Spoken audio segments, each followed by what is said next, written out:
everyone. Happy New Year. Thank you for clicking on my channel or my video. This is Angie.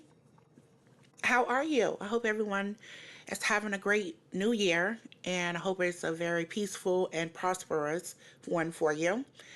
So I am of big age where I don't really go to the club anymore.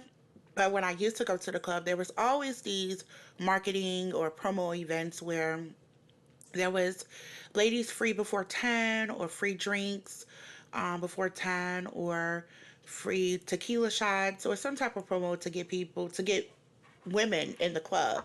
Now establishments always have these like events, not all the time, but have them enough so they can get people in the club, and they know if they get women there, then the men are sure to follow.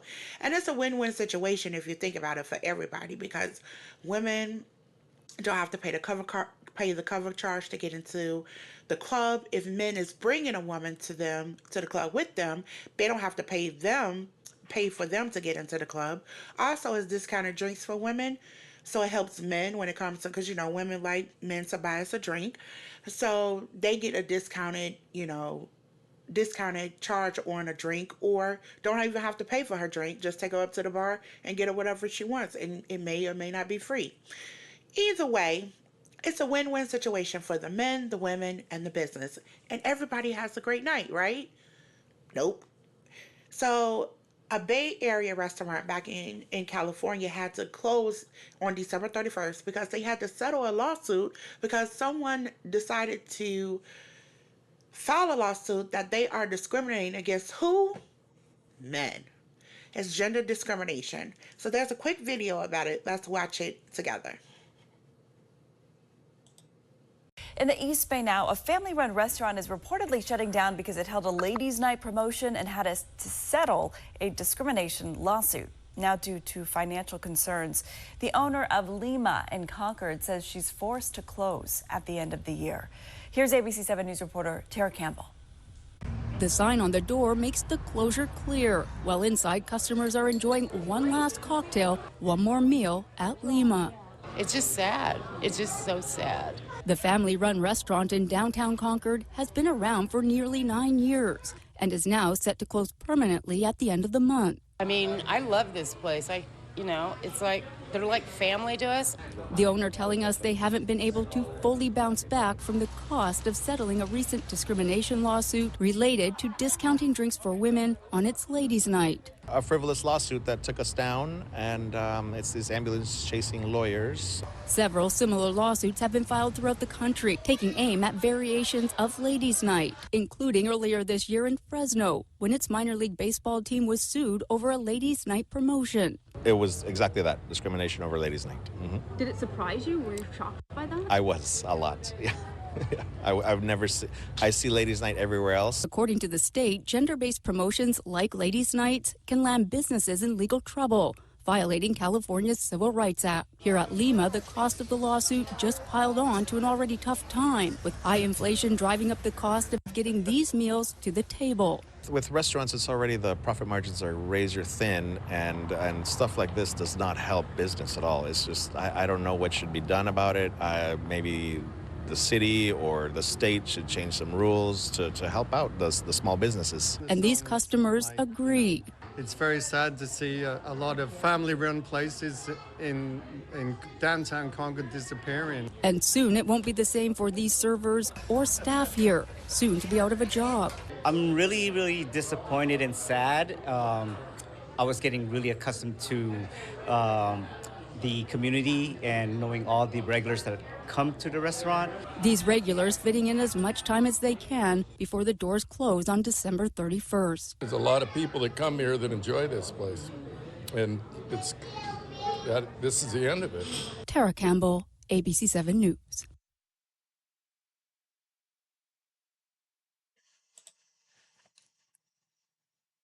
Now, I don't know if anyone finds that crazy, but it is. Why would you sue someone because they want to offer the ability to get patrons into their restaurant, but giving women discounted? Maybe if they would have did a discount for men, maybe they wouldn't have filed the lawsuit. I don't know. But It's just crazy. And that's why you sit up here and see my title as Misogyny in 2024 question mark. Yeah, because that's not the only thing that happened with women. Let's talk about another case where, let me pull it up. This uh, venture capital firm business owned by black women was sued. Like, this is so crazy that conservative, it was a conservative group as well. And let's actually read over the article that I got from the AP. It says, in a venture capital firm has closed down a grant contest for black women business owners as part of a settlement agreement with a conservative group that have filed a lawsuit alleging the program was discriminatory. Both sides announced Wednesday. Now this is a article back in September, so this not something that just came down the pipeline. The settlement came 2 months after a U.S. federal court of Appeals panel ordered that the Atlanta-based Fearless Fund to suspend their Strivers Grant contest, which provided $20,000 to businesses that are majority owned by black women. In a 2-to-1 ruling, the appeals court ruled that the American Alliance for Equal Rights, led by conservative activist Ed Blum, was likely to prevail in its lawsuit, claiming that the program illegally discriminated on the basis of race. The lawsuit against the Fearless Fund, the Atlanta based firm that has helped grow popular companies like the beauty retailer 13 Lune and restaurant chain Slutty Vegan, which is very popular in Atlanta. I mean, there's people that are on social media. I remember seeing the lines long to go to that restaurant. Has been back to the article, has been closely watched as a bellwether in the growing legal battle waged by conservative groups against corporate diversity programs. Now you may say, well, this is not misogyny, this is just discriminatory. Yeah, but this program was basically for black women, to help black women. Now these conservative groups will sit up here and say like, oh, you got to pull yourself up by your bootstraps. Well, first of all, everyone in America has gotten ahead by some type of help. Either that's from grants, from the government, from scholarships, from sponsorships. Somebody has helped you some way along the way. So to sit up here and say, oh, you got to pull yourself up by your bootstraps, that's nonsense.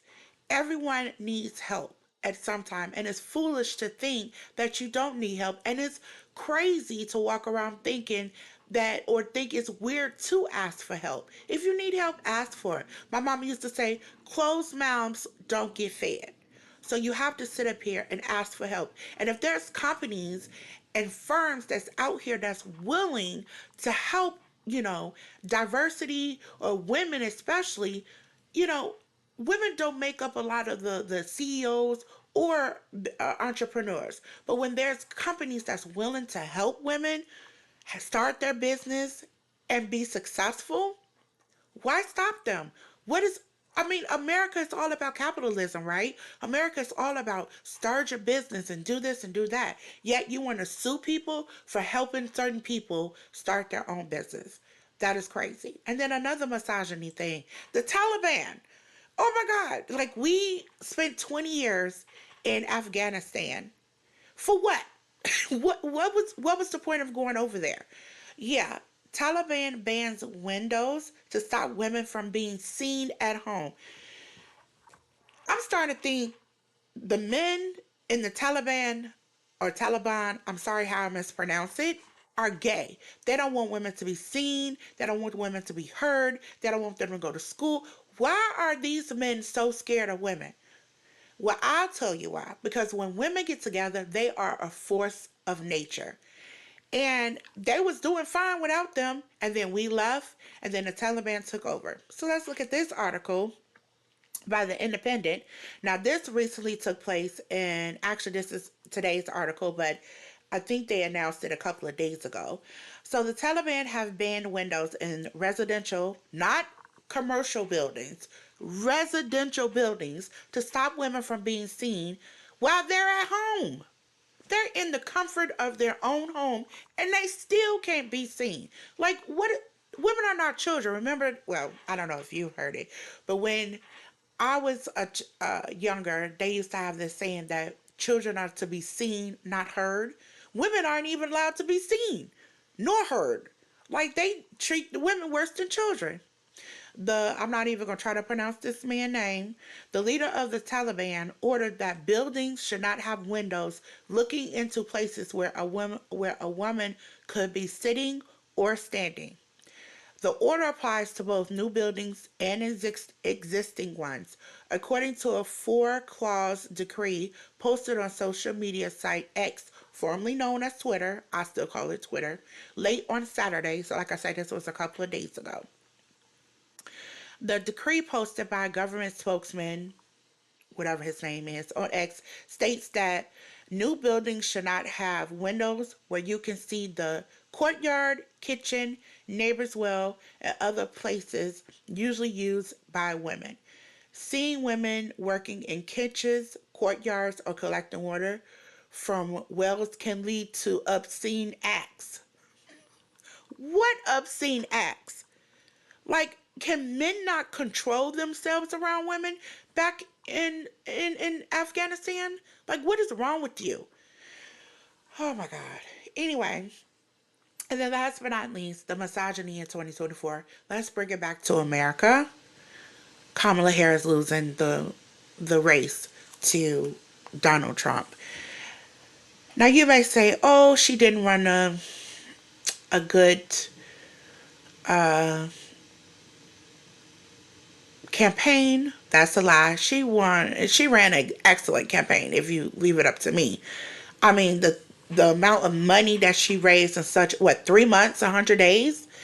She has such a short period of time to get so much together. Now, I would say the only thing I was disappointed in Kamala Harris, which isn't a lot, but I would say the only thing I would have done differently is I would have chosen the governor Josh Shapiro from Pennsylvania to be my vice president.